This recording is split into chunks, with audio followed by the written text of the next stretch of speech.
kami ng strawberry nga hinot. Kukunin natin. Tara. Dito ka putulin. Tingin! Oh, wow! Hugasan mo? Diretso ko na siguro kainin.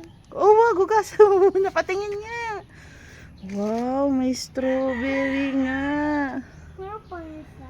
Oh. Wala, hindi na matulo. Ang ganda ng tubo niya. Oh. Ano, Besh? Sa'yo na yan. Tara na. Hugasan na natin. Akala ko ano to, rambutan. Hindi pala, no? May red man ang... Kainin na natin. Sarap.